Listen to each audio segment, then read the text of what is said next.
palper du doigt les conditions de vie de prisonniers du centre pénitentiaire de rééducation de Kinshasa, trivialement appelé Makala, tel est l'objectif de la visite du vice-ministre de la Justice et du président de la Cour de cassation aux installations de cette prison. Censé accueillir 1500 détenus, le CPRK est noir de monde, notamment à cause de l'explosion démographique et l'augmentation du taux de criminalité dans la capitale congolaise, rapporte Elindomba Kabeya. De la population carcérale de Makala. En gros, la prison a été construite pour 1500 personnes. Aujourd'hui, la population a augmenté de 100%. Il y a des raisons évidentes. Parce que la démographie de la ville de Kinshasa est en expansion. La criminalité est en augmentation. C'est normal qu'il y ait beaucoup de personnes en détention. Mais est-ce que tous ceux qui sont en détention sont là de manière régulière? Motivé par un SOS lancé par le journaliste Stanis Boujakera sur un détenu qui aurait passé 21 ans en prison sans avoir été jugé, cette visite était une occasion en or pour le vice-ministre de la Justice et le premier président de la Cour de cassation de s'imprégner de ce dossier. C'est cela qui m'a alerté. Je suis venu pour voir ce prisonnier s'il est là, que je parle avec lui, s'il a ce conseil, que je vérifie, il relève de quelle juridiction et pourquoi il est là 21 ans et pourquoi il n'a jamais sollicité qu'il soit jugé. Parler c'est bien, mais il faut vérifier. Nous on est juristes, on ne parle pas en l'air il a 21 ans. Je vais le voir, je vais savoir pourquoi il est là 21 ans et il relève de quelle juridiction. Et je suivrai le dossier pour voir où se trouve ce dossier-là. Et la réponse sera donnée lorsqu'on aura tout vérifié et tout touché dedans. À noter que les autorités carcérales envisagent le transfert de certains prisonniers dans d'autres centres pénitentiaires, à l'instar de Alors vous mangez comment là-bas? Bon, l'État congolais nourrit les prisonniers. Je félicite Madame la ministre qui a modifié les mvungure. Il n'y a pas de mvungure, maintenant il y a des menus. Menu? Oui, il y a un menu, il y a des légumes, le ndunda, de quelle heure à quelle heure? Thomson. Non, vous mangez une fois. Une fois. Il y a les amarantes, il y a les Thomson, il y a les haricots, il y a les soso. Ouais. Et puis il y a le riz, il y a les foufous. Ça quand même, et puis l'hôpital, hein, je voudrais quand même féliciter les médecins. Ils travaillent dans des conditions très difficiles, mais il y a des bons médecins à Makala. Il faut encourager les gens, il faut les encourager. Non, ils sont très bons. Moi, ils m'ont pris en charge pendant 45 jours. J'étais soigné par les médecins de Makala. Ils sont très bons. Ils sont très bons. Et puis, il y a quand même... les médicaments, la quantité n'est pas très suffisante. À notre niveau, on faisait recours à l'extérieur, mais il faut encourager l'État congolais, améliorer les conditions. C'est un élément important quand même. Hein. C'est étonnant de voir que la plupart des hommes politiques passent en prison. Quand ils sortent, ils ne pensent pas améliorer les conditions là-bas. Là, il faut féliciter papa Jano Bemba. Il avait acheté les lits de l'hôpital que nous avons à Makala, c'est acheté par Jano Bemba. Il faut féliciter Kamere et le DG Qu'est-ce que Kamere a fait? Le DG de l'office de route. Ils nous ont permis d'avoir le courant. Kamere? Oui. Ils ont tiré comme une ligne spéciale avec il s'appelle Herman, je crois. Le DG de l'office de route. Quand il était là pendant les 6 mois, ils ont amélioré la desserte. Il y a BA aussi qui a offert un groupe électrogène de grande capacité. Félicitations à eux. Oui, maintenant l'argent, comment ils trouvent l'argent parce qu'ils sont en prison? Non, c'est leur savoir. Hein. Et puis ils ont quand même un coup de fil influent. Tu sais, en prison, on respecte les gens. Pourquoi? On n'entre pas lieutenant, on sort général. On entre général, on sort général. La plupart des ministres sont sortis ministres, d'autres sont sortis mandataires. Celui qui avait saboté Kamere quand il était en prison, aujourd'hui, tu vas dire quoi encore? Donc, ils nous respectent. La direction de la prison respecte les prisonniers.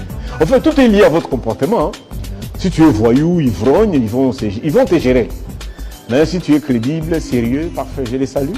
Merci beaucoup. Il n'y a pas eu des actes de torture, des brimades? Non, en République démocratique du Congo, il n'y a pas de torture. Il n'y a pas de torture? Il n'y a pas de torture. Sauf que la prison est strictement bien organisée. Hein. C'est bien structuré. C'est comme à l'enfer. Hein. Donc il y a l'autorité pour chaque mètre carré. Tu trouveras au moins une autorité pénitentiaire. La prison, on dit c'est Maka avec Maka de la Côte d'Ivoire où les prisonniers sont bien organisés. En fait, l'organisation interne de Maka là, c'est comme à l'enfer. Je ne peux pas dire comme au ciel, mais c'est comme à l'enfer parce que les intellectuels ne sont pas... Ceux qui sont responsables généralement sont des criminels. Sont des criminels. Oui. Ce sont eux qui sont vos chefs là-bas. Oui, imagine, bon, parce qu'ils sont là à perpétuité, ils sont là en 20 ans. Toi, tu es licencié en droit, tu arrives en prison, tu te donnes la surveillance d'une porte. 3 mois après, tu es acquitté. 2 ans après, tu es parti. Tu vois que tu perturbes l'ordre. Mais eux, ils savent qu'ils sont là, c'est chez eux. Quelqu'un qui a tué, qui a inventé une femme, il est là. D'abord, quand il te regarde venir là, tu l'énerves déjà. Déjà parce qu'il sait que même si tu es condamné pour 5 ans, il sait que toi, tu vas partir bientôt. Donc, tu l'énerves déjà en venant là. Donc, s'il dit, arrêtez-vous là-bas, papa. Tu sois ministre honoraire, premier ministre honoraire, président du Parlement, Ongande Kabunde, papa, ceux qui peut tuer dans le lobby, tellement. Si tu veux vivre bien en prison, il faut tellement. Donc, si tu ne t'arrêtes pas, ça dit. Alors maintenant, puisque vous avez passé pratiquement 3 ans en prison de Makala, comment vous aviez trouvé la politique pénitentiaire du régime? Parce qu'on vous a dit, vous avez pris du poids, sincèrement du poids, et puis vous êtes devenu beau en prison.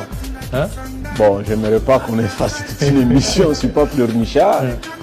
C'est une période instructive de ma vie. Mais il y a encore beaucoup de choses à faire. Il faut des réformes.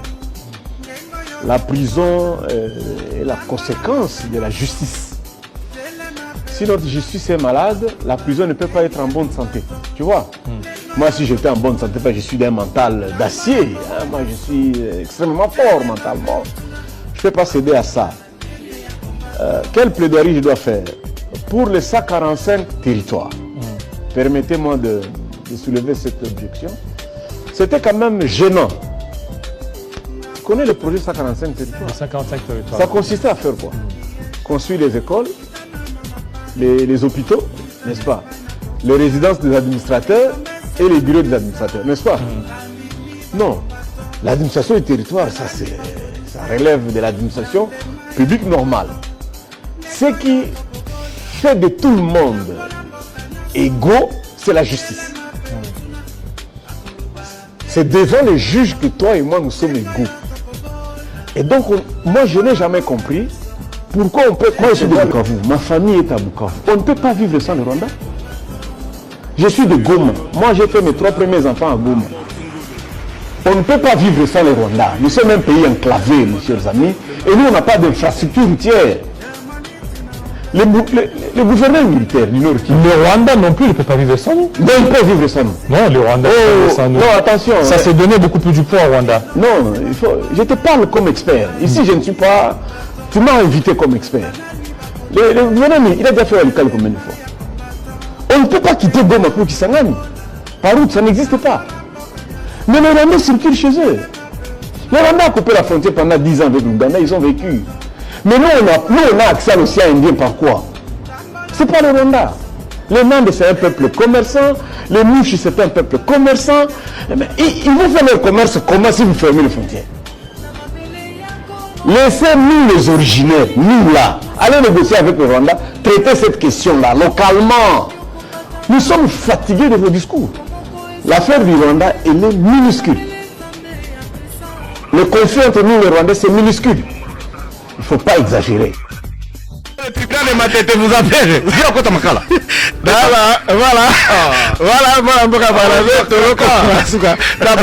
Congolais, ça va passeport dans 99 $. Et vous savez, tu peux aller à Valia Kabatoula, le ministère de la Justice Valia Kabatoula, tout le monde va à la Libanda affaires étrangères. Si vous avez $9, vous mettez à 6 mois. Donc, si vous avez un ça à 250, au matin, attends, votre passeport $30. Oh, le passeport congolais devient $30. Au dit, ça à 250. Voilà. Affaire étrangère dans le commerce, non? Babandaka ba, non parler au gouvernement. Donc, on a passeport, on a passeport. Non, on s'en rend. Non, je respecte la loi. Il y a ordinateur et Salibeg. Merci. Oh non, passeport ne fallait pas mais on a la Covid. Zonga. Passeport ne fallait pas on a qui masque zonga. Une vidéo lancée sur les réseaux sociaux qui montre le capitaine de la prison centrale de Boma à Kipushi dans la nuit du lundi 15 avril 2024 torturant ses collègues prisonniers. Cette situation n'a pas laissé indifférent l'administrateur du territoire de Kipushi et tout le conseil de sécurité qui ont effectué une descente à la prison pour s'enquérir de la situation. Il se pourrait que ce capitaine de la prison serait en conflit avec un nouveau détenu, selon le directeur de la prison. Après la fermeture, nous sommes partis et la situation est restée entre les mains de la police. Et c'est au lendemain qu'on nous apprendra que les détenus ont été chicotés sous l'ordre du capitaine général pendant la nuit. Un acte condamné par l'autorité locale. Il y a une vidéo qui est devenue virale sur les réseaux sociaux. Alors nous avons décidé ensemble avec le Conseil de sécurité pour descendre sur le terrain et tâter la réalité. Nous sommes suffisamment éclairés, nous allons prendre des dispositions. Le droit de l'homme doit être respecté même en prison, a renchéri le commissaire supérieur de la police de Kipushi. Nous sommes des Congolais, nous avons une loi, nous avons une constitution. Ce comportement sauvage ne peut être toléré par personne. S'il y a eu des bavures, ces gens-là répondront de leurs actes, mon frère. Nul n'est au-dessus de la loi. Même quand on est prisonnier, on ne peut pas poser des actes contraires à la loi. Il y a des principes, il y a des lois. Et pour lesquels, évidemment, comme le parquet vient de se saisir de ce dossier, nous pensons qu'on trouvera une issue. Un procès en flagrance s'est ouvert au parquet de grandes instances près le tribunal de Kipushi pour établir les coupables.